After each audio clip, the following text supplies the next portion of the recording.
Talk Highlight.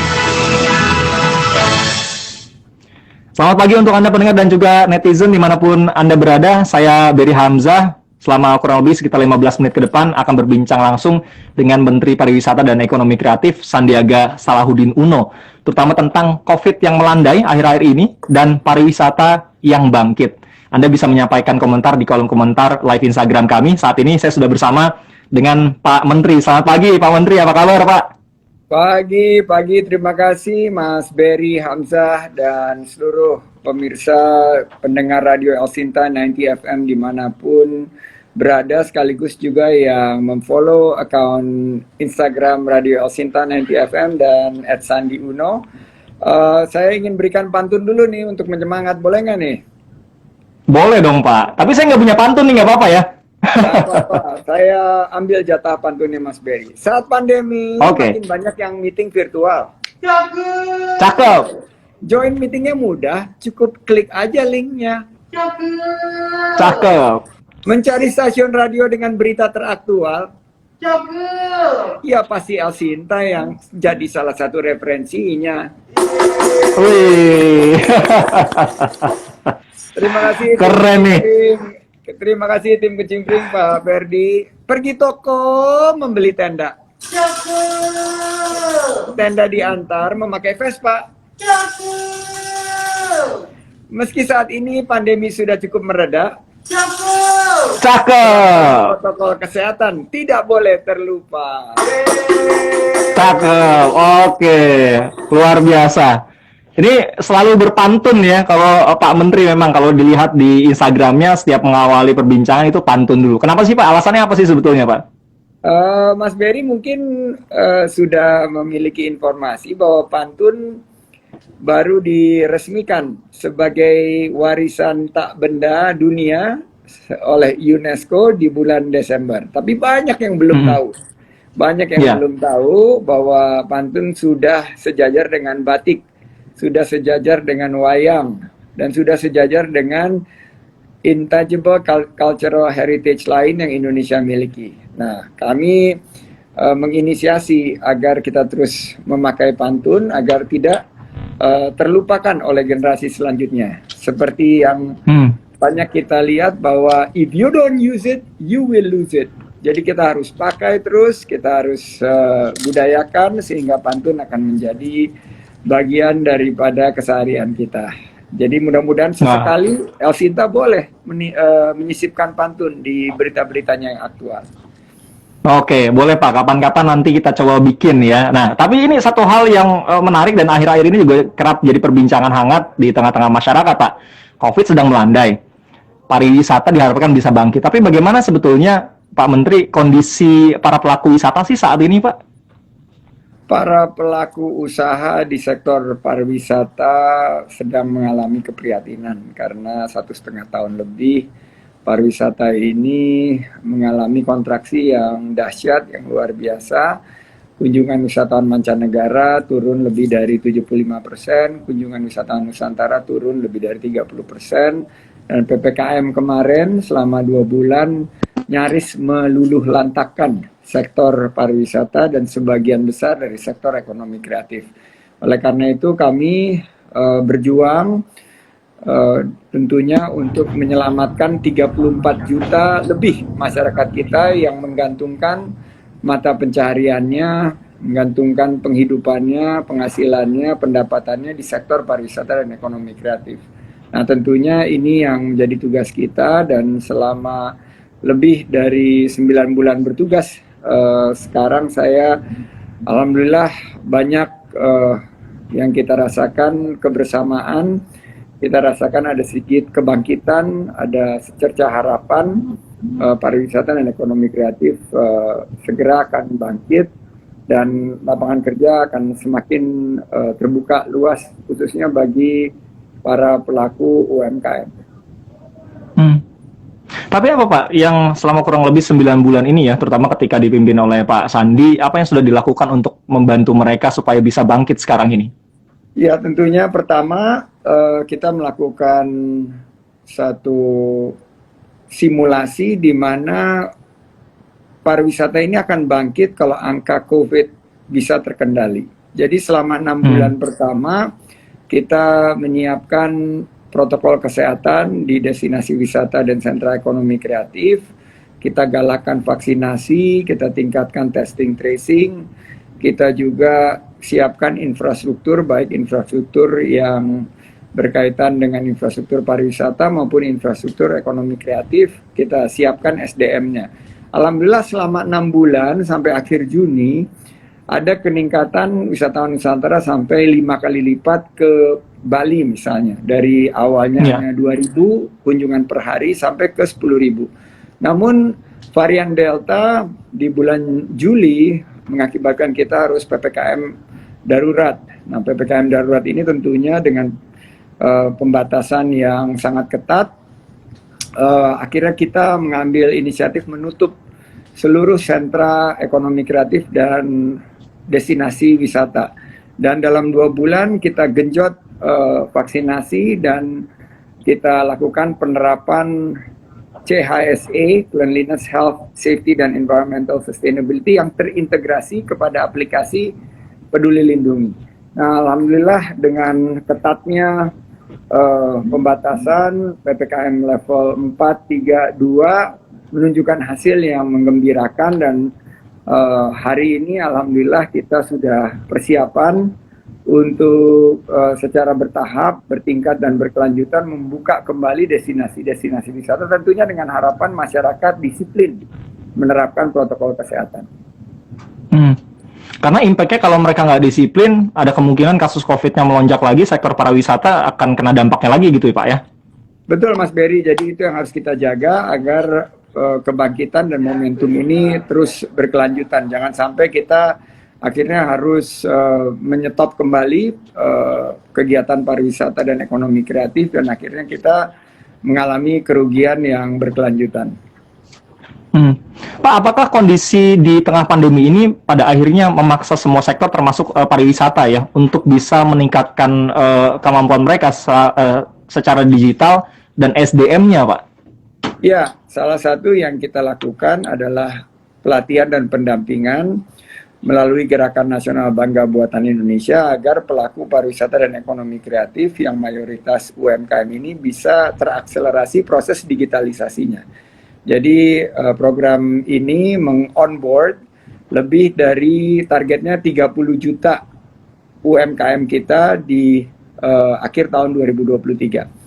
Nah, 30 juta ini sebagian besar lebih dari 70% ada di sektor pariwisata dan ekonomi kreatif dengan titik berat di kuliner, kriya, dan fashion. Nah, ini yang harusnya kita lakukan pendekatan yang holistik agar mereka semua tersentuh proses digitalisasi. Yang menarik, kita juga melihat bahwa sebagian besar dari para pelaku pariwisata dan ekonomi kreatif ini sudah mulai berinovasi, sudah mulai beradaptasi, dan mereka sekarang getol berkolaborasi. Nah, ini yang kami fasilitasi agar proses mereka melakukan transformasi itu bisa direalisasikan dengan lebih cepat dan tepat, dan mudah-mudahan mereka bisa bertahan dan mengambil peluang untuk menjadi pemenang pasca pandemi.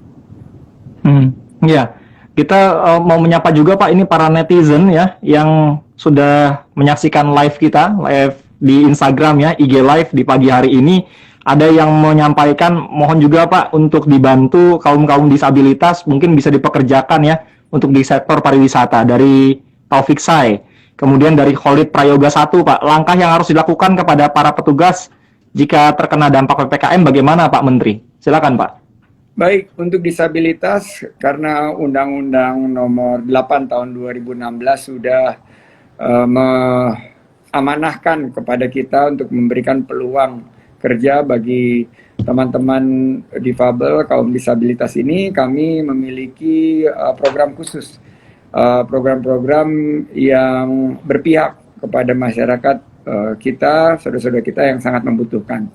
Program bantuan insentif pemerintah misalnya untuk jaring pengaman usaha kita luncurkan kepada 800 pelaku pariwisata dan ekonomi kreatif yang kita juga fokuskan kepada teman-teman disabilitas. Kemarin saya di Desa wisata Kampung Kopi Rigis Jaya, kita langsung menggelontorkan program pemesanan 600 tas yang dikerjakan oleh teman-teman milenial disabilitas. Dan ini akan memberikan peluang kerja bagi mereka selama 5-6 bulan ke depan. Nah, nanti tas-tasnya itu akan dijadikan tas eco-print yang ramah lingkungan untuk souvenir para tamu yang insya Allah akan datang ke Indonesia mengikuti prosesi G20 tahun depan. Jadi ini harapan kita untuk membuka pasar, menambah modal kerja, dan juga jaring pengaman usaha khususnya untuk disabilitas ini bisa menjadi reaktivasi industri pariwisata melalui tindakan-tindakan atau kegiatan-kegiatan dan kebijakan-kebijakan yang betul-betul tepat sasaran, tepat manfaat, dan tepat waktu. Untuk para petugas yang terdampak di sektor pariwisata ini, kita lakukan pelatihan agar mereka betul-betul mengerti mengenai protokol CHSE, Cleanliness, Health, Safety, dan Environmental Sustainability, dan kami memberikan pelatihan agar lebih dari 6.000 destinasi wisata dan sentra ekonomi kreatif ini mendapatkan sertifikasi, dan sertifikasi ini tentunya akan dipantau oleh para petugas-petugas, dan kita harapkan ini akan membangkitkan industri pariwisata dan ekonomi kreatif khususnya untuk meningkatkan optimisme, dan ini pertanda baik agar kita mulai dari wisatawan Nusantara, nanti akan kita perluas ke wisatawan mancanegara agar semua merasa aman dan nyaman dalam penerapan protokol kesehatan yang ketat dan disiplin. Bapak optimis Pak, Indonesia bisa bangkit lagi terutama sektor pariwisatanya setelah hampir 2 tahun ya kolaps karena pandemi Pak? Ya, saya ini sebetulnya DNA saya kan entrepreneur. Saya ini urat pesimis saya udah putus lama. Jadi saya selalu melihat gelas itu setengah terisi, itu setengah penuh. Dan saya meyakini bahwa optimisme itu sangat menular.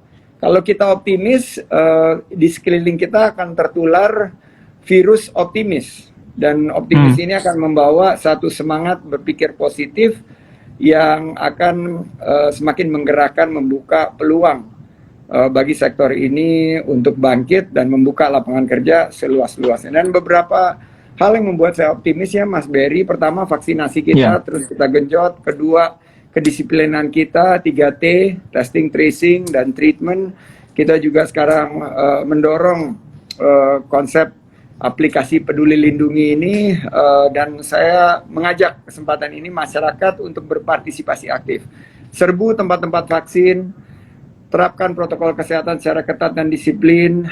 Jangan lupa juga selalu berkontribusi dengan konten-konten yang positif dalam percakapan sehari-hari, baik percakapan darat atau percakapan di udara, dunia maya, maupun dalam keseharian kerja kita. Mudah-mudahan dengan ini kita bisa meningkatkan kesadaran masyarakat menerapkan protokol kesehatan sebagai tren era baru dari pariwisata pasca pandemi. Iya. Mungkin ada pendengar juga yang ingin menyapa Pak Sandi, silakan via WA juga boleh ya di 0811806543. Ada juga netizen Pak D. Deroyadi ya, untuk membangkitkan wisata perlu menggandeng juga dunia kampus. Bagaimana Pak Sandi? Sepakat banget, karena kampus ini adalah masa depan bangsa, dan milenial dan generasi Z ini ternyata merupakan ujung tombak kita dalam membangkitkan sektor pariwisata. Karena setelah saya lihat menggunakan big data, analisa kita bahwa milenial ini mendominasi sekitar 50-55% dari sektor pariwisata, baik dari segi pelakunya maupun juga wisatawannya sendiri. Untuk ekonomi kreatif juga kita lihat, selain daripada milenial, ini emak-emak nih, anak-anak muda nih, anak-anak muda, ibu-ibu yang ya Mahmud ya, emak-emak muda ini mereka juga menjadi penggerak sektor kuliner, kria, dan fashion kita. Jadi saya semakin semangat, dan kampus selalu kita rangkul. Hampir setiap hari saya melakukan kegiatan dengan teman-teman, apalagi dengan teman-teman kampus ini sekarang terjalin satu hubungan melalui virtual, melalui platform digital. Dan ini yang sekarang memberikan ruang kita untuk tampil optimal dan maksimal dalam melibatkan teman-teman kampus universitas dalam pengendalian COVID-19 ini. Baik, Pak Sandi sebagai penutup Pak, ada event juga olahraga di Indonesia, PON ke-20 di Papua, kemudian juga kita punya sirkuit internasional di Mandalika, Nusa Tenggara Barat. Sport tourism juga apakah jadi fokus dari Kementerian Pariwisata? Bagaimana Pak Sandi? Sebagai penutup, silakan. Sebagai penutup saya berikan pantun juga dong. Nah, ini namanya pantun PON nih. Papua miliki berbagai keindahan biota. Cakep. Biota lautnya unik menjadi ciri khasnya. Event PON sudah di depan mata. Cakep. Mari sukseskan eventnya dan Papua patuhi prokesnya. Cakep. Ya, PON merupakan simbol kebangkitan kita, termasuk juga ada World Superbike dan nanti ada MotoGP di tahun 2022. Harapan dan semangat baru ini untuk para pelaku event karena ternyata membuka satu geliat ekonomi di akar rumput dan membuka lapangan kerja. Dan event-event bertaraf nasional ini saya sudah kunjungi, ternyata sekarang sudah mulai memasuki era protokol kesehatan, di mana pandemi ini yang menjadi prioritasnya adalah kesehatannya. Jadi eventnya tetap berjalan, tapi protokol kesehatannya juga diikut sertakan. Dan koordinasi dari seluruh sarana dan prasarana untuk mendukung protokol kesehatan ini terus diterapkan secara maksimal. Tim saya sudah ada di mempersiapkan dari segi pembukaan sampai pelaku usaha di sektor pariwisata dan ekonomi kreatif ini sekarang sudah secara all out mendukung protokol kesehatan secara end to end. Jadi CHSE ini dari pertama mendarat di Sentani sampai atau Merauke sampai kepulangannya. Dan World Superbike juga akan kita lakukan di Mandalika International Street Circuit NTB. Kita ingin persiapan ini maksimal dan kita akan bagikan video promosi World Superbike ini. PON 20 sendiri ternyata mendapatkan sambutan yang baik dan Presiden sudah memberikan arahan bahwa penontonnya harus semuanya divaksinasi dan kapasitasnya 25% dari kapasitas penontonnya. Berarti kita akan persiapkan pemberlakuan sistem bubble, karantina, serta integrasi sistem aplikasi PON dengan aplikasi Peduli Lindungi. Nah, ini yang ingin saya ajak kita semua bahwa pandemi akan bergeser menjadi endemi. Kemenparekraf bersiap-siap mengajak masyarakat juga yang belum menerima vaksin, ayo vaksin, dan sudah vaksin mulai siap-siap untuk booster. Kita tingkatkan kekebalan kita, imunitas kita, dan masyarakat harus waspada dan terapkan protokol kesehatan secara ketat. Karena ujung-ujungnya Mas Berry, kesadaran masyarakat dalam disiplin menerapkan protokol kesehatan ini akan menjadi kunci pengendalian pandemi kita ke depan. Terima kasih untuk Elsinta, saya ucapkan sukses untuk kita semua. Assalamualaikum warahmatullahi wabarakatuh. Waalaikumsalam warahmatullahi wabarakatuh. Terima kasih sekali lagi Pak Menteri Pariwisata dan Ekonomi Kreatif Sandiaga Salahuddin Uno. Sehat selalu Pak, supaya bisa terus bagaimana memperjuangkan kebangkitan pariwisata Indonesia di tengah pandemi ini. Terima kasih sekali lagi Pak Menteri, Pak Sandiaga Salahuddin Uno. Terima kasih juga untuk Anda netizen dan pendengar yang sudah bergabung dalam perbincangan kami dalam Talk Highlight bersama Menteri Pariwisata dan Ekonomi Kreatif Sandiaga Salahuddin Uno.